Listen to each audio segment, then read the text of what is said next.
Magandang araw po sa lahat.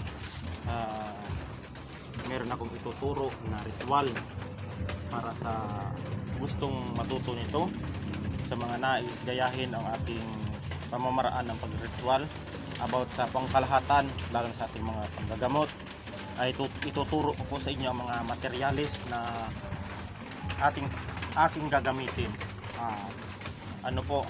Ipapakita ko po sa inyo ang mga materyales at mamaya-maya ay isasagawa natin ang ating ritual. Ang mga materyales po na ating gagamitin, kailangan po natin ng 7 garapon. Ayan, 7 garapon po mga kapatid ng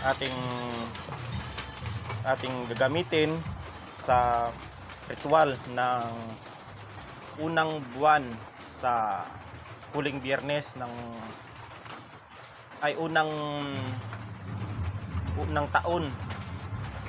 ng taon, huling biyernes yan. At isasagawa natin ang pamamaraan tulad mga kailangan ay garapon yan. Kailangan natin ng mga garapon para isisidlan ng ating mga materyales na ating ilalagay dito para pagkaroon ng swerte at pagpapala sa ating buhay. Yan. Pangalawa ay ang langis. Pangatlo mga kapatid, tubig. Yan. Pang-apat, asin. Pang-5 ay ang bigas. Pang-6 ay ang asukal. Pang-7 ay ang paminta na dahon at buo. At pang-8 ay ang mga barya. Yan, at aking tatalakayin mamaya kung para saan ang mga ito, ang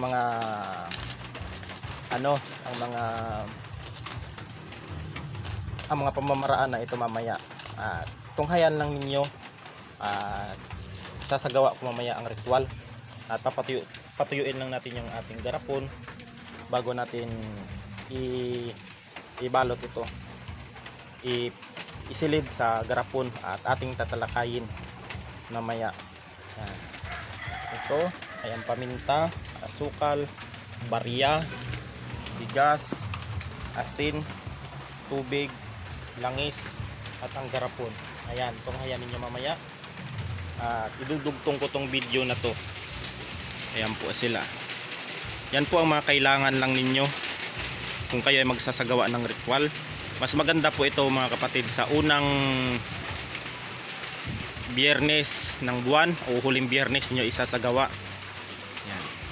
At isasagawa ko ito yung mga alas 9 ng umaga.